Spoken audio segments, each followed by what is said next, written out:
പല ഇൻഡിക്കേറ്റേഴ്സും പല സ്ട്രാറ്റജീസും എല്ലാം ഉപയോഗിച്ചിട്ട് കറക്റ്റായിട്ട് നിങ്ങൾ എൻട്രി എടുക്കുക. പക്ഷേ പ്രൈസ് ഒന്ന് മൂവ് ചെയ്ത് കഴിഞ്ഞിട്ട് നേരെ സ്റ്റോപ്പ് ലോസോട്ട്.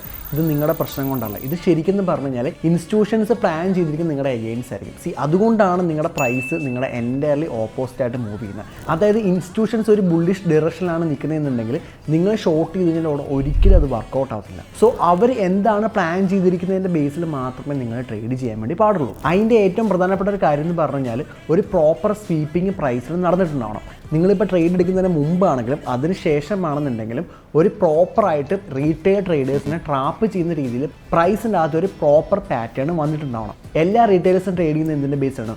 ഒരു ലെവൽ ബ്രേക്ക് ചെയ്യുന്നതിൻ്റെ ബേസോ അല്ലെങ്കിൽ ഇൻഡിക്കേറ്റേഴ്സോ പ്രൈസ് ആക്ഷൻസോ ട്രിഗർ ചെയ്യുന്നതിൻ്റെ ബേസ് ആയിരിക്കും. അപ്പം അങ്ങനെ ഒരു സെറ്റപ്പ് വന്നിട്ട് അതിൻ്റെ എഗെയിൻസ്റ്റ് ആണ് പ്രൈസ് മൂവ് ചെയ്യുന്നതെന്നുണ്ടെങ്കിൽ ആ ഡയറക്ഷനിലേക്ക് നിങ്ങൾക്ക് എന്നിട്ടൊരു എൻട്രി ഓപ്പർച്യൂണിറ്റി കിട്ടുകയാണെന്നുണ്ടെങ്കിൽ നിങ്ങൾക്ക് തീർച്ചയായിട്ടും അവിടെ എൻട്രി എടുക്കാൻ വേണ്ടി സാധിക്കും. അങ്ങനെ ഒരു സെറ്റപ്പിലാണ് നിങ്ങൾ ട്രേഡ് ചെയ്യുന്നുണ്ടെങ്കിൽ തീർച്ചയായിട്ടും നിങ്ങൾ ട്രേഡോടെ സക്സസ് ആവും. പക്ഷേ നിങ്ങൾ വെറുതെ ഒരു ട്രേഡ് എടുക്കുന്നു. അങ്ങനെയാണെന്നുണ്ടെങ്കിൽ നിങ്ങൾ എൻട്രി എടുത്ത ശേഷം ഇൻസ്റ്റിറ്റ്യൂഷൻസ് എന്ത് ചെയ്യും? അവിടുന്ന് നിങ്ങളെ റിമൂവ് ചെയ്തിട്ട് ആ ഡയറക്ഷനിലേക്ക് മൂവ് ചെയ്യും. അപ്പോൾ ഇങ്ങനത്തെ സിറ്റുവേഷനിലായിരിക്കും നിങ്ങൾക്ക് പലപ്പോഴും നിങ്ങളെ സ്റ്റോപ്പ് ലോസ് ഹിറ്റ് ചെയ്ത ശേഷം പ്രൈസ് മൂവ് ചെയ്യുന്നത് നിങ്ങൾ ഫേസ് ചെയ്തിട്ടുണ്ടാവുക. അതായത് നിങ്ങൾ ചെയ്യേണ്ട ഇത്രയേ ഉള്ളൂ, ഒരു പ്രോപ്പർ ട്രാപ്പിംഗ് പ്രൈസിനകത്ത് ഉണ്ടായിട്ടുണ്ടാവണം. അല്ലാത്ത പക്ഷം നിങ്ങൾ ഒരു കാരണവശാലും ട്രേഡ് ചെയ്യാൻ വേണ്ടി പാടില്ല.